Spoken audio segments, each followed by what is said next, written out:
Yeah, great. Thank you, Kristen. I'll just read through who I believe we have on. Looks like in the order that appears on my screen: Bill Brusso, David Schultz, Franklin Stone, Jeff Lewis, Joel Lombardi, Peter Grimm, Stephen Waters, and Vilda Mayuga. If we have Hadley, perhaps she could send me a note, let me know that she's on. That would be terrific. Welcome, everybody, to this meeting of the Committee on Open Government. I wonder if we could get a motion to take a vote on approving the draft minutes for the meeting that we held on November 5th.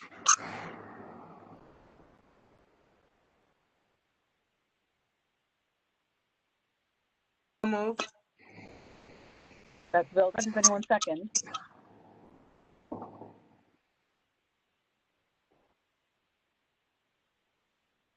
Joe raised his hand.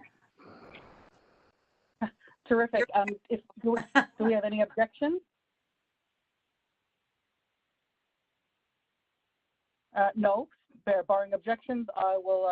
It looks as if the minutes are approved. And the main item on the agenda for today is the discussion of the second draft of the annual report, which I circulated to members of the committee on the 11th of November, and which subsequently have had a few folks write in with other comments. So if there's no objection, we'll start at the beginning and see if we can't move through the material that was added or changed from the last draft of the report. And of course, with discussion of comments that came in the form of general comments rather than text. So if we start on page 3 of the report, which is the introduction and summary, you'll see on that page there was some additional text in red line. Do we have any comments on that? Submitted comments on that, and I'll have to say I can barely hear you, and I've adjusted my loudness on my end, and I'm still having a little trouble. But I sent around comments yesterday that just said this was not exactly what I had in mind for an introduction. And I think we can skip over this for now and come back to it at the end. But I just think that there is room for this to look a little bit more like our prior reports used to look, which was more interesting to read and a bit more advocacy than we have. So I'm happy to come back to it. I think we can work on it later. In fact, that's sort of my comment about the entire draft. I only had one substantive addition that I wanted to do, but I had that, and I had a sentence that I proposed for further down on page 3. Well, I think it's professionally done. I have no problem with the fact that it's professionally done, and you want to sharpen it so that it ends up being more accessible by a different audience or by the audience. And so basically, I think the first paragraph becomes a second paragraph, and really you can insert something in the beginning that says, what have we got here? Boy, isn't this great? And this is what we have yet to do. Exactly what I had in mind. And we've actually gone through this process. I've been doing this now for 10 years. We've almost always gotten a draft that was professional, covered most of the points. I mean, we continued obviously to edit up to the end, even on the substance. But there was always a draft that sort of went through having, and I'll have to say, after 40 years of writing briefs, it happens in my brief writing too, where a lot of your best writing sort of comes in as an overlay to the underlying bones.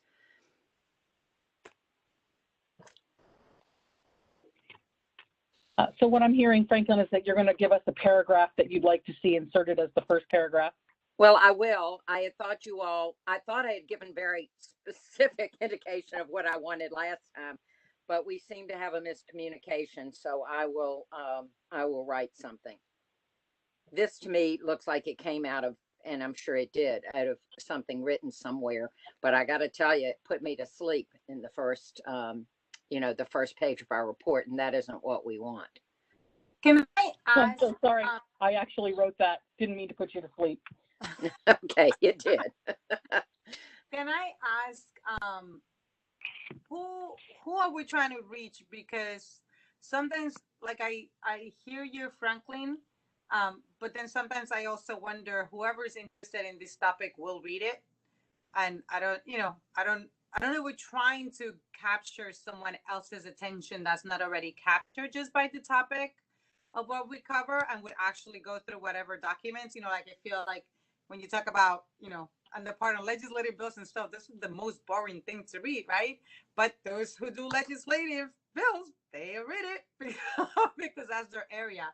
So I'm curious, if it is just like a personal preference, or do we feel that by not having something more interesting, as you're describing it, we're failing in some way to portray the work of the committee? I'll have to say, I'll answer for me and then other people can speak. It's been the preference of the committee over the past years that this not read like a dry government document reciting facts and buried down in a paragraph is our position on some issues. We have almost always had a little more flair to our reports. And while I wish that it were true that someone who's interested in this subject would plow all the way through it, I would hope we would have a little bit broader audience, and that you could tell just from looking at our table of contents, instead of having 911 reports, instead it would say the disclosure of 911 reports should be governed by FOIL, or something that actively sets forth what we're doing. I just think that this is unnecessarily dull, and we've cared about that in the past. If the current committee doesn't care, then I'll lose on that. But I think it's a little dry. This is Stephen. I think that one of the fascinating things about our in-person meetings is the dynamic nature of them. And in fact, the back and forth conversation invariably led to a very constructive, informative, active entry into the particular topics. And I regret the WebEx things are a great convenience, but the distilling of the substance doesn't quite happen as easily. I can't think of how many years in the past Dave Schultz, who appears to be hanging somewhere in limbo. I was on mute. Sorry. I just wanted to say, I think Vilda kind of put her finger on an issue I think that we're dancing around. She said, what are you trying to do? I think this portrays the work of the committee. I have thought of the report as not just here's what we've done in the past year, but an advocacy piece as in sorts of putting in context things that we think need to have happen and why they're important. And I think, Vilda, your question about who's the audience, this is a report to the legislature and the governor, but for things to happen, you need a bigger audience. And I've often thought of these reports as directed also, or at least in equal part, to editorial writers around the state. And there are papers, both daily and weekly, that will look at this and see if there's something here that they should advocate on their editorial pages. So I do think it's a piece of advocacy, not just a summary of what's happened in the last year.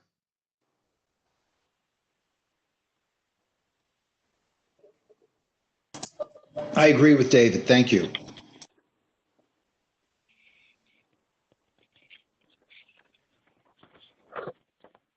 Can I clarify? Sorry,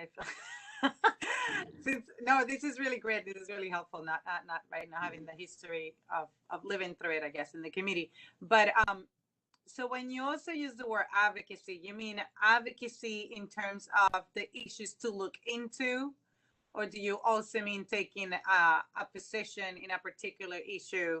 I guess because I go between, it's like, well, what is the job of the committee? right, in terms of issuing these advisory opinions with what the law says already. And then there's the part of like, okay, there's these other issues that the advocacy, sort of like the point that you presented in your proposed writing, David, with the advocacy is not necessarily for, you should totally just go fully technology. The advocacy is like, hey, take a look at this issue. Yeah, I mean, I just answering for me, it's like I think of our mandate as essentially the legislature has set up this group to, when they created these transparency laws, open meetings and FOIL, and they basically said, tell us how we're doing, and implicit in that is tell us where we need to do better. And so what we should be advocating is not just, I mean, are there problems with how these laws operate, but how can we do things better? It's not general advocate, but it's to me, we should be the watchdogs, or the, you know, the voice that's out there reminding the legislature and the governor of the importance of transparency and ways we can be more transparency. I mean, they ultimately will accept or reject or act or not act, but that we're there to be advocates for government transparency. In the few minutes before the meeting, I just sat down here with Word, and what got put down on paper was the coronavirus pandemic has presented the opportunity to check up on and encourage openness necessary for good government. That to me lays it all out there, what's important and why, and everything proceeds from something like that. I'm not saying it's a good sentence, but it was trying to lay into what, in fact, I think Franklin was reaching for. This is Joel.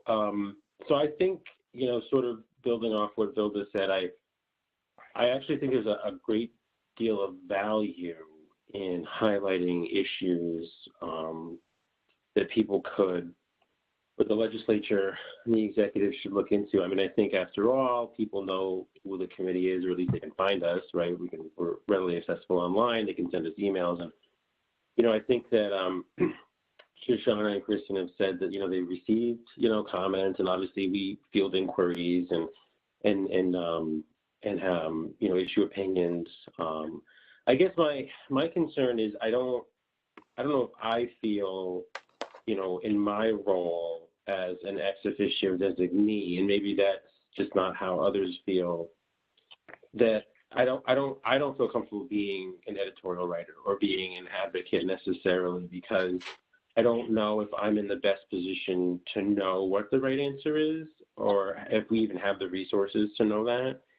So I'm reluctant to say what my personal opinion is, and whether or not that should be sort of official policy.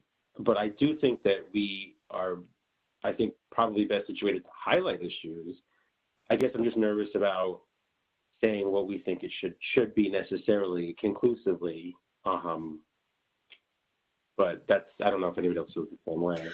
Joel, I agree with you, and I'm not proposing that we're adding language that's going beyond the positions that we've taken. I just think, as I said at the last meeting, that we have buried the lead. I mean, you have to plow through to page 19 to find, you know, out what we feel on something. So I'm not suggesting going beyond that which we have decided to advocate for. I just think it can be presented in a more interesting and readily apparent fashion than it is now. And that's what we've done for all the years. Last year was a little bit drier. This year we went even further, I think. Could I just comment, Joel, to respond to you? I'm not quite sure what your concern is about advocate. Clearly, we advocated for the repeal of 50A. It was an ultimate position, and I agree with you. I don't think any one of us knows the best answer or the right answer, but this group has people who have different points of view and different experience. And I think in particular, you know, the members who are the official members from government are here because they keep the committee kind of in the land of what's real. You know, you understand how government works and what can be done and what can't, so that we're kind of, you know, working towards achievable goals.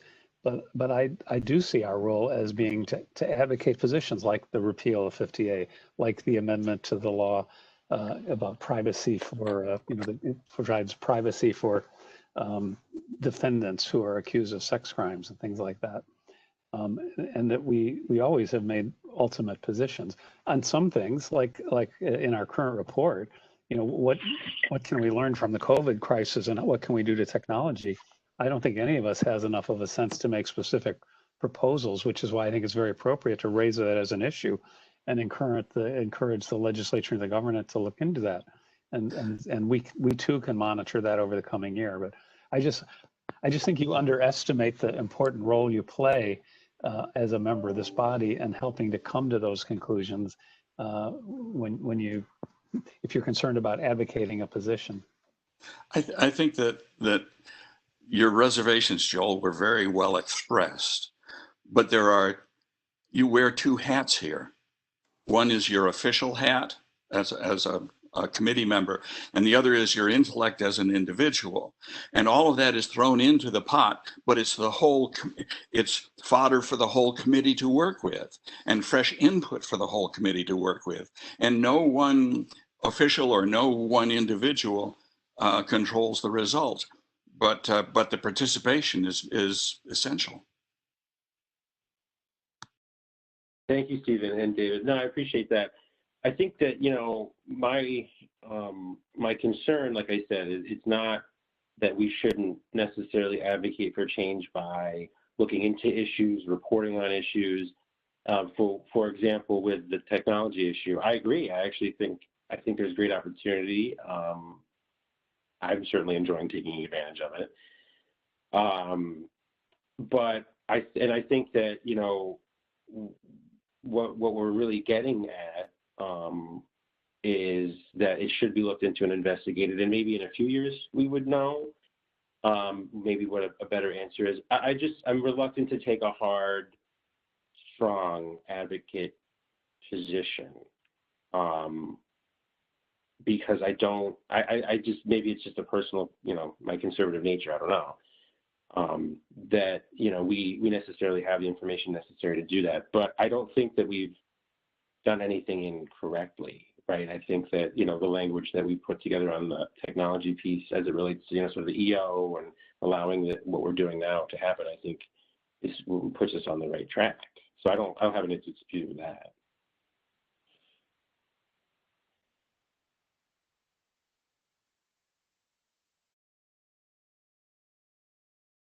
So this is difficult, but to sum up so far,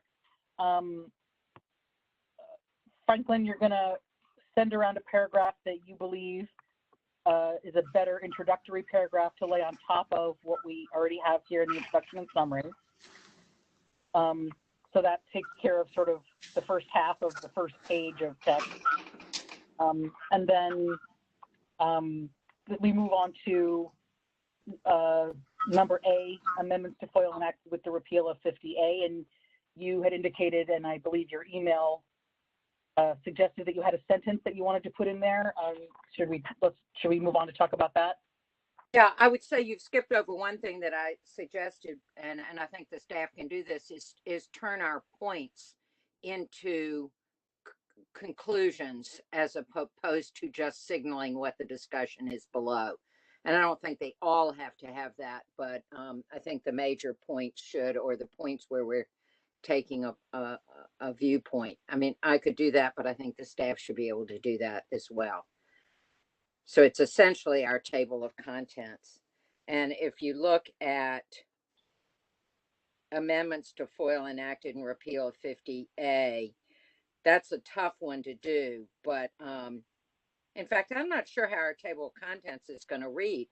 Do you number introduction legislative amendments to FOIL? Are those going to be 1 and 2?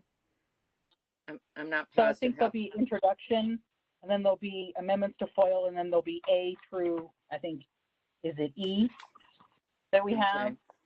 Okay.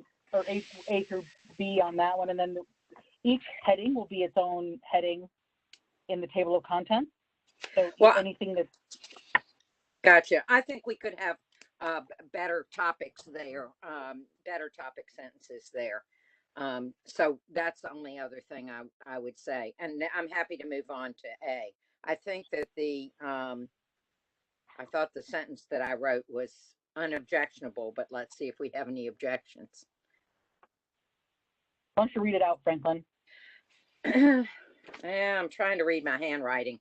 I put it in my email, which I don't have in front of me. It's something like, for the last 7 years, the annual reports of this committee have called for repeal or amendment of Civil Rights Law 50A. This year finally saw the fruition of this call for legislative action to advance governmental transparency. I'm not sure if that's what ended up in the email, but it's something like that. I don't have a print of my email in front of me. I thought we talked about this issue before, that since we really weren't the reason it passed, we shouldn't kind of take too much credit for it, just acknowledge that it happened. Well, I was very careful to do that. I said, for the last 7 years, the annual reports of this committee have called for repeal or amendment. This year finally saw the fruition of this call. I don't think I avoided what somebody suggested, which is, I think Dave suggested, which is it's too bad it took lost lives to. Yes, we didn't want to go there.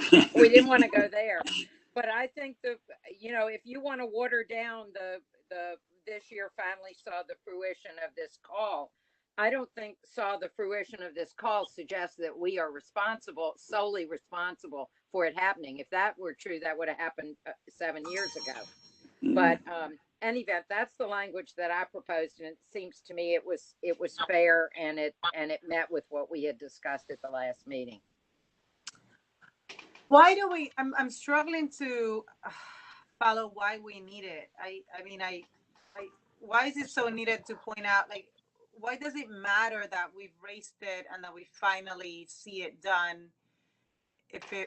I guess I don't see the point of that. Well, I guess for the last 10 years, we pointed out what's changed in the last year and our successes and losses, and we've actually positioned them that way without necessarily taking credit. I can't think of a single example of where we have been could take the sole credit for our successes, maybe even our failures, but that's what we've done every year. So we've had a huge thing happen that maybe if you'd been around the last 7 years as we wrote and rewrote and tried to recast the 50A, you'd realize how glad we are to have it off our plate. But it seems to me to say, well, this is a success, why should we take credit for it just because we have the last 40 years? But that's I haven't looked before 2011, which is the first report that I was involved in. I guess I see, going back to the role of the committee, then I'm just happy to read in, I think, as plain language as possible what it really means, right? Like, what were the actual changes, right? If you are looking for what is this 50A thing, what does it mean? Was it repeal? Was it a change? Was it an amendment? What was it? I think as drafted, the report does a good job at that. And I see us as a source of that information, right, for the public. And it's like, what does this mean to me? What does it mean for an individual? And what does it mean for those who are trying to access certain records, right? And I think I see that as a very much the role of the committee. And I think the report does that right now. So I'm struggling to see why we need anything other than what's already in the report, which explains what actually happened. Well, we could move my sentence up to the summary and then launch into the exciting on June 12, 2020, Governor Cuomo signed into law, blah, blah, blah, blah, blah, if you prefer that. But I think not to note that something that we have advocated for 7 years actually happened, we'd be remiss. It's like, but Franklin, the elephant in the room. Yeah. Just to be clear, there is a sentence in the report that got sent around. Maybe it got lost, and that's something you guys can decide. But there is a sentence that says the repeal or amendment of the statutory exemption formerly covering law enforcement disciplinary records was featured as a recommendation in several of the committee's prior annual reports. Just for reference, it is in there. I saw that that. form. I thought that was inadequate. I thought to It's have also in half the a summary. sentence that says in several instead of in 7 of our last annual reports was just an inadequate description. You know, I think vote over me if you want to, but I thought that I saw that and I thought, boy, is that burying the.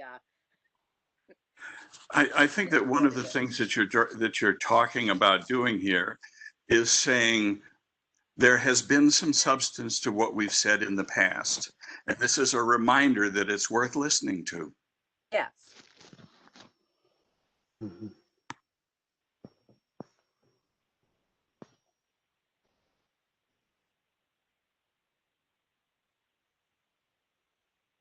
You know, one thing, Shoshana, that might beef up the sentence that's in the draft now would be, and say was featured.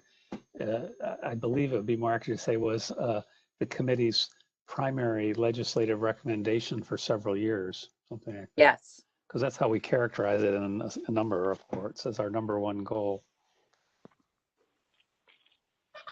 Hey, that would be accurate. I'd be okay with that. I think that's stronger than what I wrote, so I'd be happy to have that in there.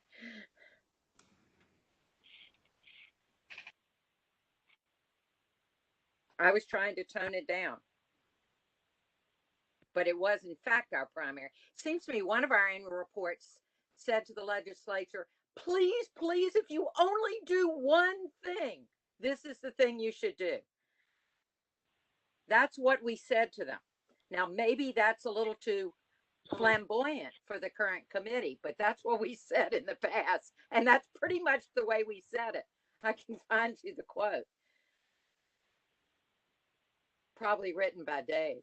Yeah, and to echo Bill's point, what did it get us? Yeah. But it wasn't for want of trying.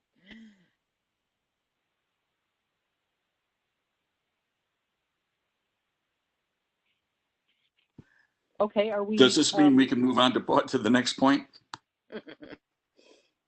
I will incorporate the words that we just talked about into that sentence that is currently in A, and it'll be part of what next gets sent to folks.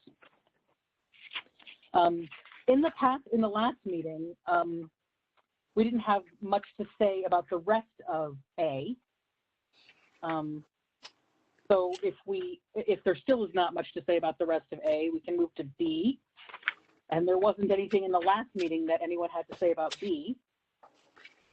So if that's still the case, then we can move on to the section that went from being focused on temporary changes to the OML to what I had renamed leveraging technology to enhance transparency during the COVID pandemic, and incorporated David's 5-paragraph into that.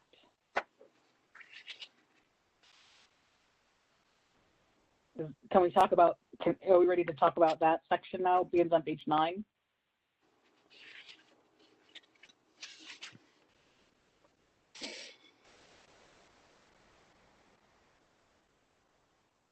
Yeah, this is Joel. I don't know if anybody, oh, sorry. Go ahead. Sorry, Joel, go ahead. Oh, no, you're fine. I don't know if anybody has any recollection, but have we, and I should probably do a search, but if anybody knows off the top of their heads, have we talked about the courts before? Like, have we advocated or mentioned the court, as we do here? I think it's in I'm looking at the part on page 10 through 11, the red section where we discuss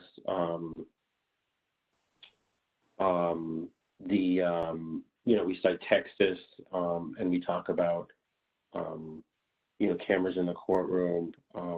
Have we done that before, or is that new? Yeah, no, we have often advocated for cameras in the court as a separate element through many of our reports, even more strongly about a decade ago when they actually were doing experiments with cameras and we were there urging them on.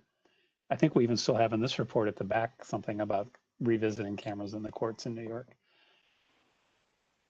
It is a section in this year's report. Okay.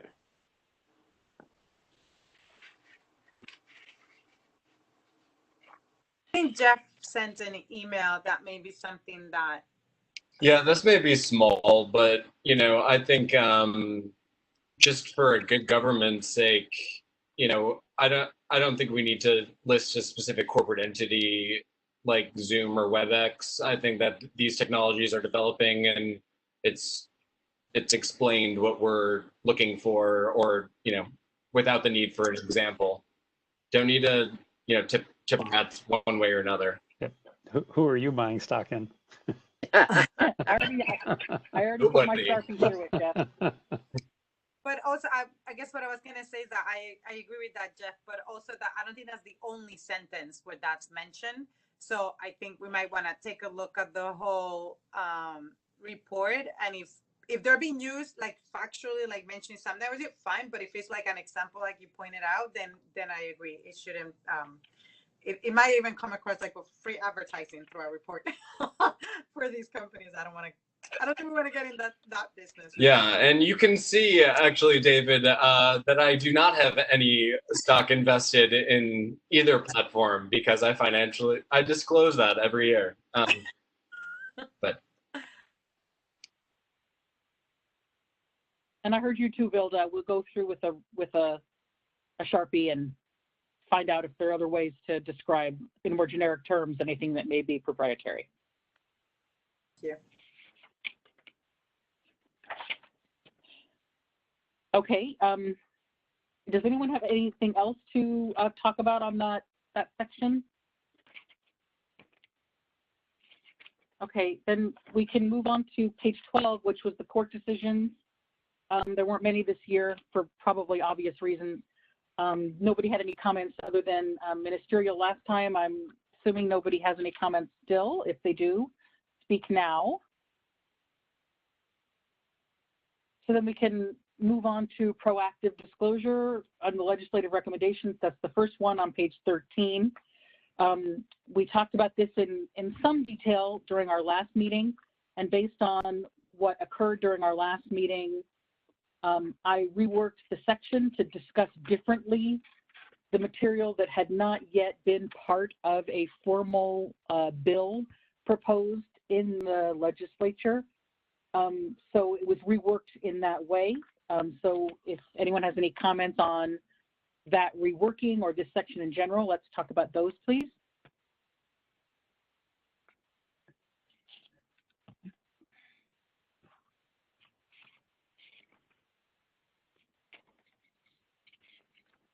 Okay. Shoshana, this is Joel. Sorry. Yes.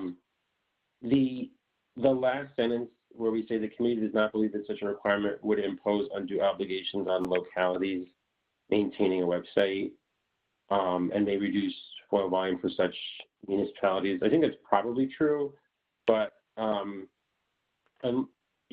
be happy to know what everybody else is, but I would just like to add a little phrase at the end of that says something like, however, more study or a survey may need to be conducted. Just because living in a very small town, I can tell you that may pose a challenge to some people, but I don't know. So I don't have a problem with saying that we don't believe that it is, because I don't think it should be, but I just think we should just encourage additional study or resources even, I don't know. I got it. Thanks, Joel. I'll make a note of that on my next time around.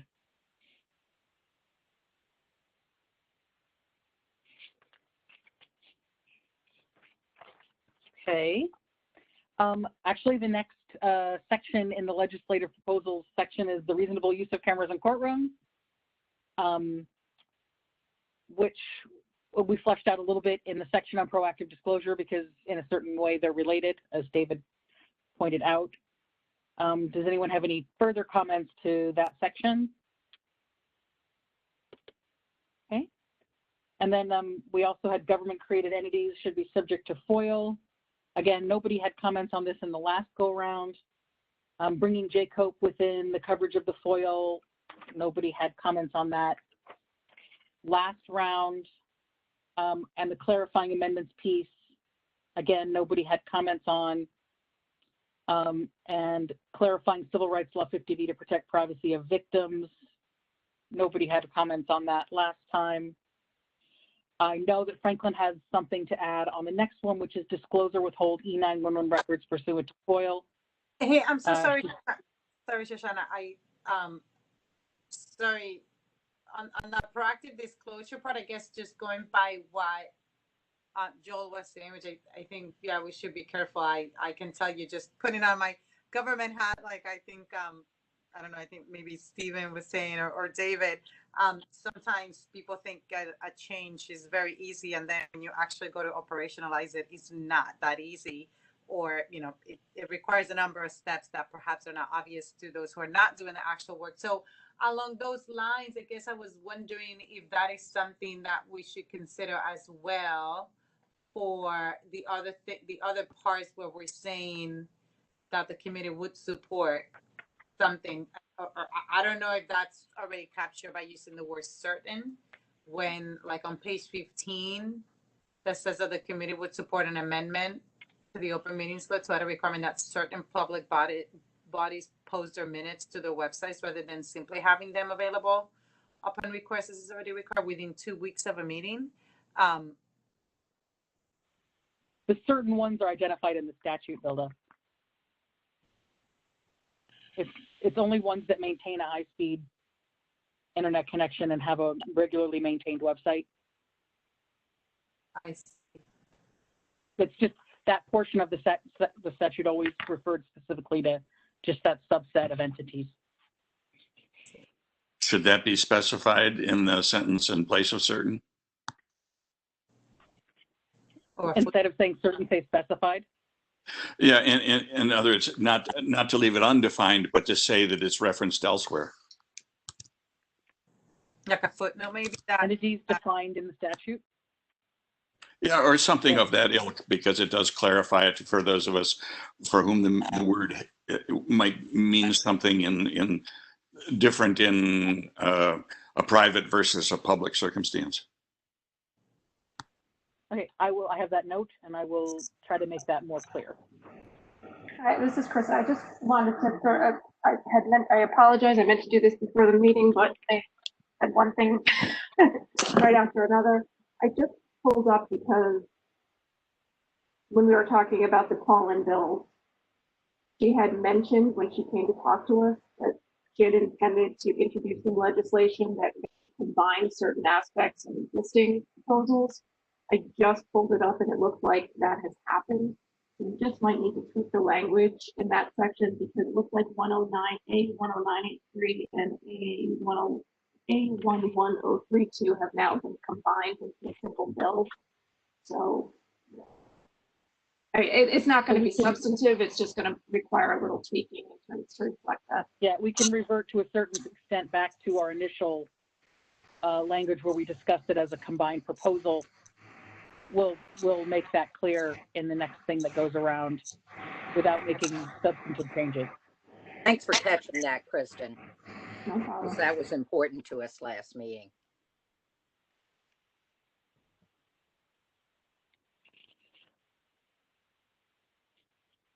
So Franklin, Vilda, are you all set with with your point that you were making? Yeah, yes. Okay.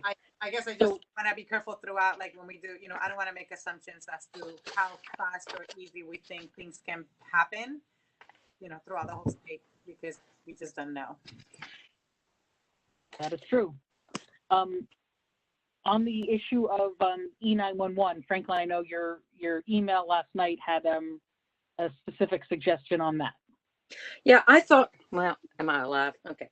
The first sentence when I went to read through it, I don't know why I didn't think so last time, but it's records of 911 calls are in most instances confidential, even when it is in the public's interest to disclose. When there is no valid basis for denying access or when the caller wishes to access the record of his/her own words. I think some language must have been dropped from that because it just didn't make sense to me. It's just a list of 3 things, Franklin. It's just a list of 3 things. We can break it up by semicolons and numbers, or it's 3 instances when they are confidential, even when, so there, I mean, we could, I'm happy to I think change the it. problem is the commas. By the time I'd made Okay. it through the commas before and after the in most instances, the commas before and after confidential, when I got to the series, it didn't look like a series to me compared to any event. It's just, it's not entire. If it wasn't clear to me, it might not be clear to someone else. And it wasn't that I objected to it. It's just that it didn't make sense to me. Understood. I think we could fix it by either changing it to your sentence or to just removing the commas that set off the clause in most instances, or any other number of ways to fix it. I will take a tinkering eye toward it. Yeah, I'd be inclined just to make it shorter, but whatever it was, I didn't. It's really like one of those jokes with the serial commas where it can make a difference how you read it. And you could also move in most instances to the beginning of the sentence. Yeah, that would help it too. Yeah, but there I are a think million that's ways to renovate yeah, this. I just think it needs to be fixed as a sentence. And I would, as I said, I would change the caption to be something like disclosure of 911 records should be pursuant to FOIL, or something that just makes it clear, since we don't get to it until you flip to the next page, to suggest that the county law be repealed and that the whole thing come under FOIL. So that was not as much substantive as. Yep. Now, I did have a substantive suggestion. We have, and actually, I sort of assumed it was in the report until I read what Reinvent Albany sent us. And then I went back over the report again and realized we'd utterly failed to mention how poorly FOIL is working on many levels. And, that's one of the things I think we're tasked to comment upon. And, the responses are long, they're non-responsive. There's a lot of data out there that we could draw on or not draw on. We could have a whole paragraph, a whole section that deals with it, that draws on facts, or we could, at a minimum, include a few sentences to suggest that there continue to be problems with it, and actually, in some ways, more problems due to the pandemic. But I think we'd be remiss in letting our report go out with the impression that everything besides what we've mentioned here is just hunky-dory with FOIL.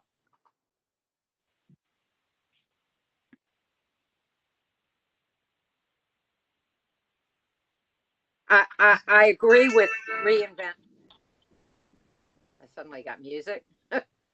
I agree with the suggestion that we call for FOIL logs to be made public as an example of something we could do in that area that would help. I think there are more suggestions that come out of this area, but I think one, our reports in the back have always said, and more needs to be done, and this is something where we just haven't even given lip service to it.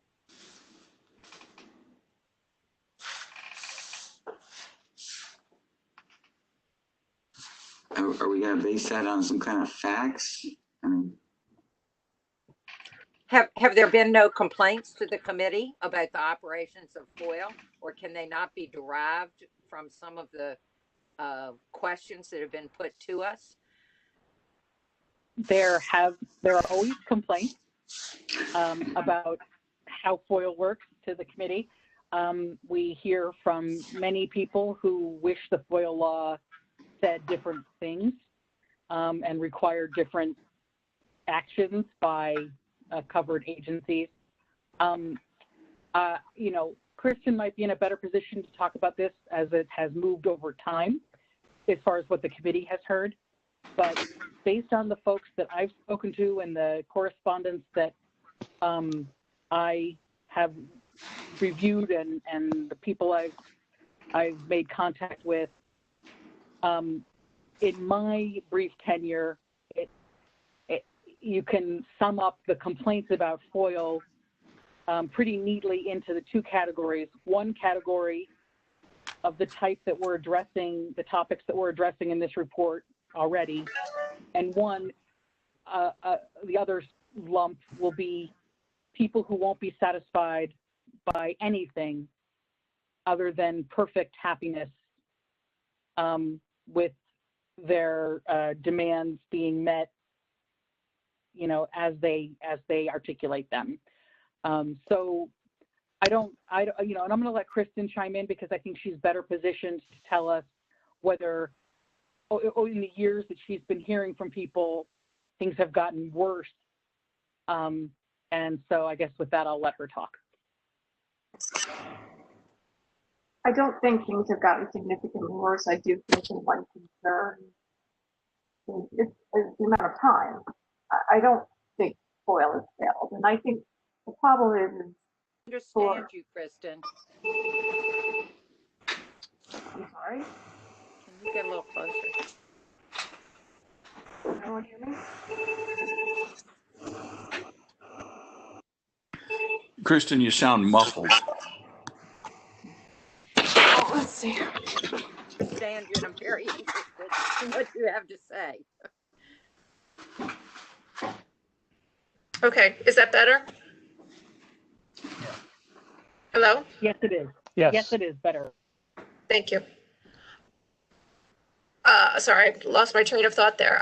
Certainly, I think, yeah, we hear from people, but I think what we also need to keep in mind is that thousands and thousands of FOIL requests are probably processed every day without problem, without us hearing from anyone.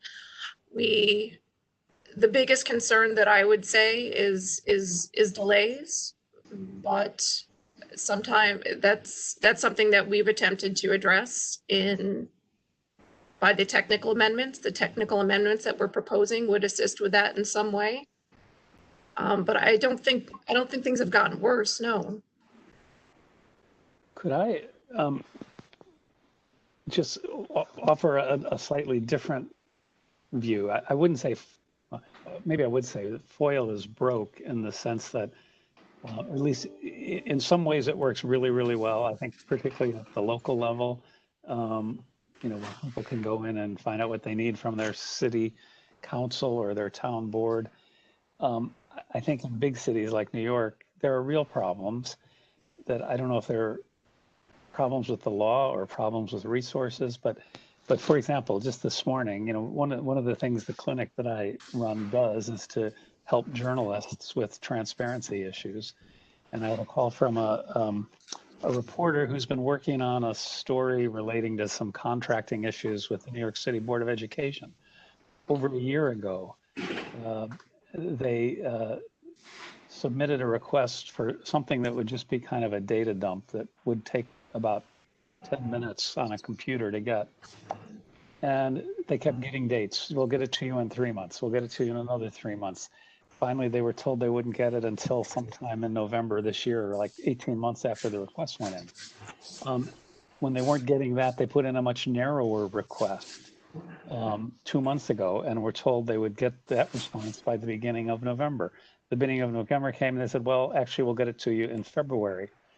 And I don't think this is an isolated case, that there are at least some agencies that treat FOIA compliance as voluntary. If they get around to it, they'll do it. And there are problems. And again, I think, I don't know how much we would want to say in our report or make special recommendations, but I do think maybe we could address the point that was being advocated by Franklin by maybe expanding that section where we have that section now that's sort of in the nature of, you know, what can we learn from COVID about transparency? And we talk about maybe we should be using technology. Maybe we could have another paragraph under there at the end that says, you know, another thing that the COVID crisis has highlighted are the delays that are often attendant with FOIL requests, because the COVID is the reason many of these agencies are saying they can't get to it. And again, at least put on the agenda that maybe we should look at other ways of breaking the backlog of FOIA, both from a resource standpoint and a time standpoint, either through more proactive disclosure or other measures. But again, at least to acknowledge, as Franklin has suggested, that there does seem to be a continuing problem with some agencies. Thank you. As always, you're more articulate than I. Yes, what I had in mind was delays. I was a little taken back by Shoshana suggesting that the only two categories were topics we'd already covered and people who'll never be happy. You all are probably tired of hearing my one FOIL request in the last 10 years, but I filed one with the city that took a year and a half for them to respond, and it wasn't all that complex. It was particularly galling to hear that the documents I had requested, the exact documents I had requested, were being disclosed to New York One pursuant to their request of a year earlier. And it took another 6 months to get them to me. I mean, it's the delay, and as we all know. Right, but the delay is being addressed at Franklin and Dave. I mean, that was my point earlier, is that is something that we're recommending in this year's report. There are technical amendments that we're recommending that would, because the way the law is drafted now, the way the law reads right now, we don't believe the law permits repeated extensions. That's always been our position. That's been our the advice that we've given. But because the law is not as artfully drafted in our view as it could be, the courts have not agreed. There are court decisions out there that permit agencies to take repeated extensions. So it's not that I think that the agencies are treating compliance as voluntary. They are going along with what the courts have said that they're permitted to do. So if we amend the statute as we recommend, it would assist in that. Yeah, I don't disagree with that, Kristen, and that's a good point that we do have. I guess what I'm just suggesting is there's a way to frame it to highlight that it's an ongoing problem up front, and that's one possible solution is what we're proposing, or one step in the right direction. And that's all I'm suggesting, is we be remiss in not acknowledging that there continue to be problems in our report. And I don't see it there. I see solutions, but no sentence that does, as Dave just suggested, acknowledges that it's an ongoing problem. And, only 2% of FOIL requests are filed by journalists. Most are filed by individuals who don't have the wherewithal to litigate, or maybe even to write a letter to us to complain. And not every agency, I believe, is acting in good faith. And I believe my case would not have been approved by, I don't think a court would have defended the agency in my case. In my case, it was justice delayed, was justice denied. By the time I got the documents, which were scathing of New York City mayor's office, the issue that I was concerned about had been put to rest. So I just think we need to add some sentences, or as Dave suggests in the section talking about COVID making it worse, or maybe you state it more positively. The problems have not gone away. There are still problems with FOIL. Franklin, and I guess, I'm sorry I wasn't more clear when I responded to you about the categories, but as Kristen pointed out, on page 18, we do discuss, this is where we propose the potential parts of the solution for delay. If what you're talking about is adding some sentences about why we want these clarifying amendments, I'll be happy to take those. And so you can go ahead and send that proposed language that we should add to number 3, the discussion of that clarifying amendment. And I'll make that a part of my takeaway here. Well, I just would I'd put it up front that there continue to be problems with, you can say, with agencies complying with the technical language of FOIL. mean, there are Well, I various mean, I think ways that they're to put complying with it as the courts have the problem that Kristen kind of pointed out is that courts have given them a bye. And so we think that, you know, and again, the committee has issued a lot of opinions stating that repeated delays are not expressly permitted by the FOIL. And the court has sort of taken the opposite sort of view and said the FOIL doesn't prohibit repeated delays. We say Then what you're suggesting is a section that says that. I mean, we should have a section that says that. We get complaints about delays. We agree that with the complainant that that FOIL doesn't allow it, and the courts have disagreed. What you're saying to me suggests an even bigger section than one sentence buried on page 18 out of our, 19-page report. Okay, well, I'd be happy to take whatever sentences you wish to give us, and we'll put them around and see what the rest of the members. Yeah, Shoshana, well, why don't you write a Shoshana, section? Since I'm not in possession of your information, why don't you write us a section that is justified by the complaints that we've gotten and by the law that is excusing agencies from complying with the technical, which means actual requirements of FOIL. That's not exactly what's happening. I think what's happening is that agencies are doing what courts have interpreted FOIL to allow them to do, and that what courts are saying that FOIL permits them to do. The technical amendment might resolve some of that. That's why it's in the report. Yeah, I guess, Shoshana, maybe one way to deal with this would be to take what's now number 3 under clarifying amendments and break it into its own section, something like, addressing FOIL delays, and introduce it with a sentence or two that says, that in some areas or with some agencies, there has continued, there is an ongoing issue about delays and the length and responsiveness to FOIL requests. Mention that the courts have construed the law to allow agencies to kick the can down the road multiple times, however you say it. And therefore the committee believes it's time for the legislature to make clear that delayed responses are defeat the purpose of FOIL, and therefore we're proposing this amendment to begin to address the issue or something, but to highlight it and break it out as its own thing. It's not just a clarifying amendment. It's something that we feel is needed to address a significant problem. I will put some thought into how to break that out, and it will form a part of what next arrives to you. Okay, thanks. I'd be happy to help you with that if you want.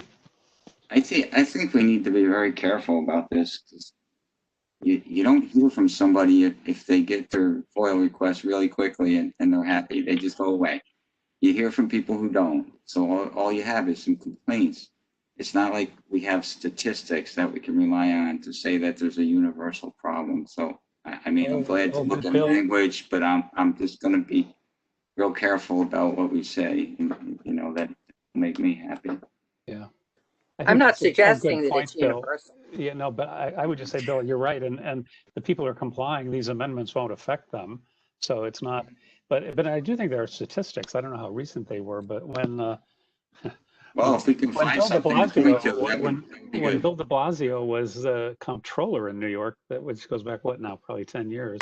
But he reviewed each agency on what the average time was. I don't know if they're still doing that. But in New York City, it was just ridiculous. The New York Police Department sometimes would take 2 or 3 years to respond. Sometimes they had a whole bunch, like I forget, 18 or 20% that they just never responded to, and people go away. So there is data. If there's something we can point to, that would be great. But I just don't want to speculate and make it sound like something that we're not sure about. Yeah, that's fair. Yeah, to that section, because it should be available. And I'm not suggesting it's a universal problem, but we don't know that it's not a universal problem. And there are things that can be done on that. Okay. The last section is the services section, and it's been filled in. Nobody had any comments last time. Does anyone have any comments this time?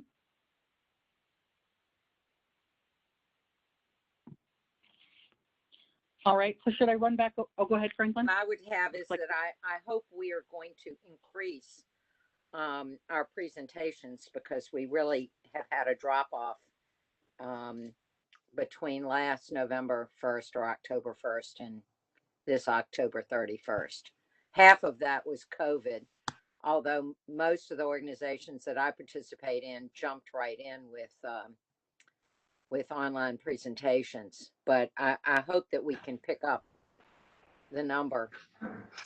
Franklin, all of it's COVID. I do presentation. I mean, I was scheduled for quite a bit where they didn't reschedule virtually. The numbers. People that reached out to our office, if they wanted training, we've always been able to provide training to anyone that asked. It's not about us not being able to provide the training that's being asked. And we're already, I mean, I'm starting a process of every month I'll be doing alternating months between FOIL and open meetings law, providing training programs.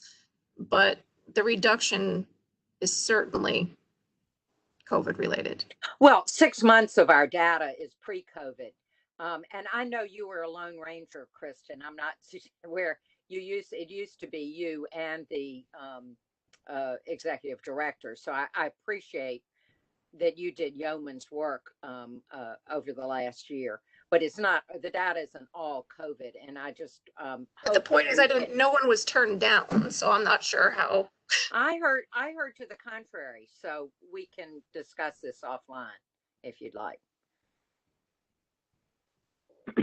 All right. So should we go back over what the next round of this will be? Because I think we're going to need to have a meeting right after Thanksgiving to look at the next version of this. I don't think we're going to be able to get a meeting in before Thanksgiving, so I recommend that we have it after, unless anyone's very anxious.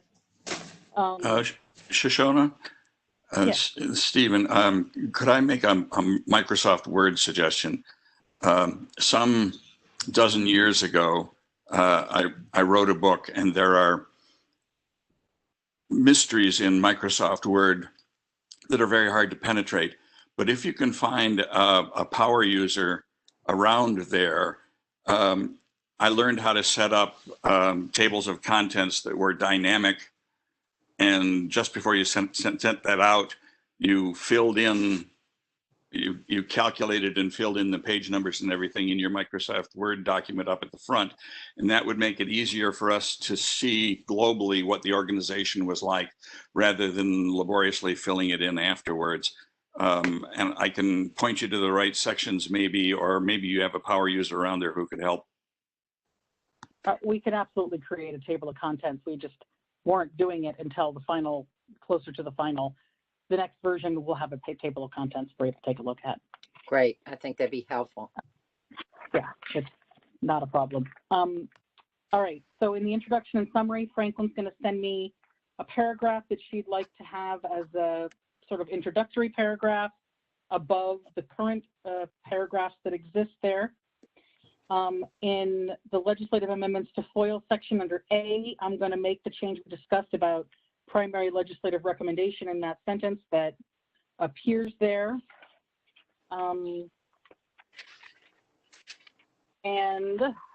in the section on leveraging technology, I'm going to be mindful to take out proprietary or name brands and be more generic when we describe these platforms that are being used. And as Vilda notes, globally, I'll keep an eye out to see if we have other problems in that area, name branding. In the proactive disclosure section, I'm going to craft a sentence about additional study perhaps being necessary, or encouraging additional study after the discussion of the local law, the requiring on the internet, sorry, on 103F, any change to 103F. I will make an adjustment on page 15 to identify the public bodies to which this proposed amendment would apply as having been defined in the statute to make it more clear. On the clarifying amendments section, I'll break out number 3 and make it its own section and introduce that section with some language that I will work on regarding what this particular amendment is meant to resolve by way of examples of delay and what the courts have said about delay versus what the committee has previously said about those delays. And then on the 911 section, I will make the change recommended by Franklin to tighten and straighten that first sentence to make it more declarative. And I will make the heading more declarative as well. And did I miss anything?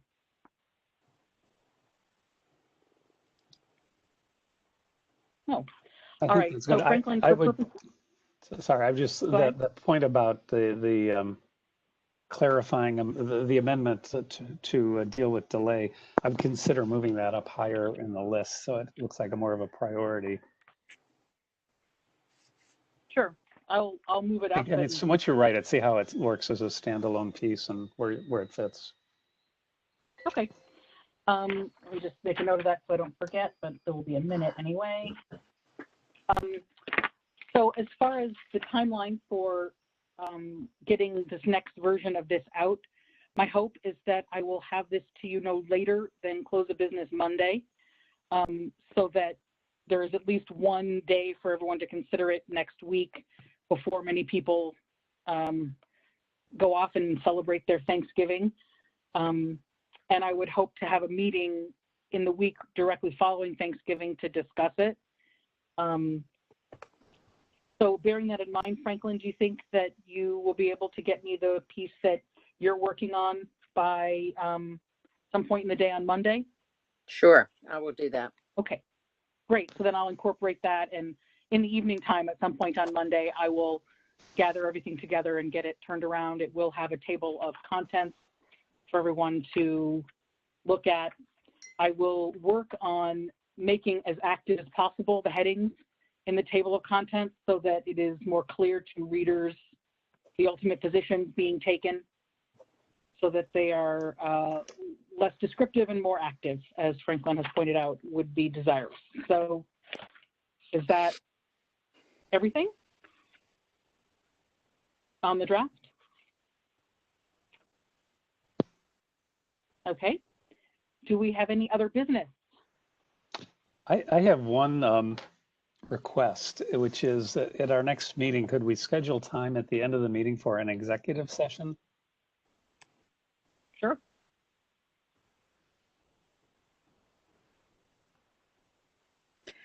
And I guess I and maybe, and just to so people, I think that we as a group should have some time to discuss some personnel issues, which really have to go to what our responsibilities are as a board, that I just think should be clarified in light of all the events of the last year, so we're all on the same page. And I would want everyone to keep. Go ahead, David. So I hope we have an executive session with Shoshana in the room, but to talk through some things about staffing and personnel and how we function. I just want to make clear that, you know, in order to enter, first of all, we can't schedule executive sessions. We can indicate that there's an intent. That's fine. But what can you give me an idea of? For example, you can only go into executive session to discuss financial, medical, employment history of a particular person, matters relating to a particular person. You can't just say personnel issues. That's not sufficient. It has to be relating to particular persons or corporations. And if it's not, it's more general. Would you send us the language on that? Because I've never known that you had to specify the person you were talking about. I didn't say you had to specify the person. I said it has to relate to a specific person or corporation. Yes. If you read the statute, it's 103. Okay.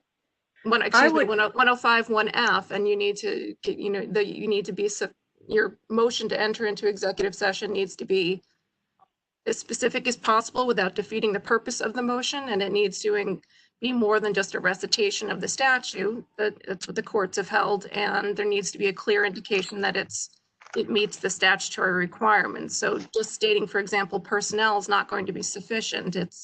You have to indicate that what specifically you're doing that meets the statutory requirements for entering into executive session. Good, thank you. I have a couple of things. One is, can we get a report, I guess, from you, Shoshana, on where we stand on our board vacancies? Because it's now been a very long time. I beg your pardon, didn't mean to interrupt. No, go ahead. I have as recently as yesterday, I inquired on the status, and I'm told that they are continuing to actively pursue filling those vacancies. I'm not in the Borg mind, I don't know, but my assumption based on what I see on television is that they have other priorities right now that they're really focused on, but they are working on this. They know it's an issue and they're working on it. Just for the record, we've been raising this for at least a year, seriously and urgently. I think closer to 2 years, and we now have one more vacancy than we had before. But I appreciate, I'm not putting on your shoulders. I was just looking for a report. I also have a question about our website. I'm delighted that we finally have our meeting notices on our website and that we are providing our agenda and meeting materials. I think that's great. I think having looked back at our prior annual reports in preparation for this meeting, I was a little surprised to find that they weren't on our website, because the other agencies where I've worked have had a succession. You could look back and see all the reports. And so I would suggest that that we have more than just our current annual report on our website, so that people can see historically what we have done. I also am curious, was the meeting recording on our website? Do we have any outside attendees today? Because I'm not seeing them on the screen. You can click to view the attendees, and they're listed as either by name or by call-in number user. I'm not seeing them. Smiley face, raised hand, I don't know. Do we have, maybe we can ask, do you see them on your screen? Because I'm not seeing them. We do. Franklin, we do have attendees. Them, yep. Yes, okay. They're there. Franklin, they are available on our website. The annual reports, if you click on the news in the upper right-hand side, there's a list, not just of the most recent news, but so they're all there by year. Okay, I'll look. I was surprised not to find them. I was also surprised to find that our meeting recordings, which my recollection were always available on our website, that they're not. They're available if you want to go search on YouTube for them. But I think there should be a link to our meeting recordings, because I went back to listen to the first 10 minutes of our last meeting, since I was unavoidably detained in the dental chair.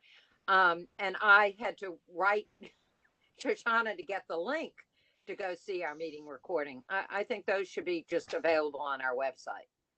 And I'm told I've made that request of ITS, and they will be adding it. Good. I would also suggest that we see if any of our attendees have any views that they want to share with us in connection with our discussions.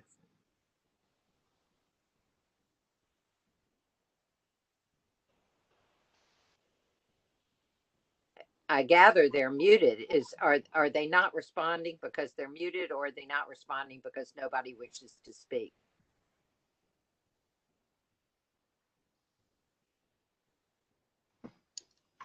Okay, I'll assume no one wishes to speak. So I have nothing else. I think may I have a motion to adjourn? So moved. I'll second. Any objection? Hearing no objection, the meeting is adjourned at 2:26 p.m. Everybody. Thank you. It's a pleasure working with you all. Yeah, Thank take you. care, everyone. Bye, everybody. Bye.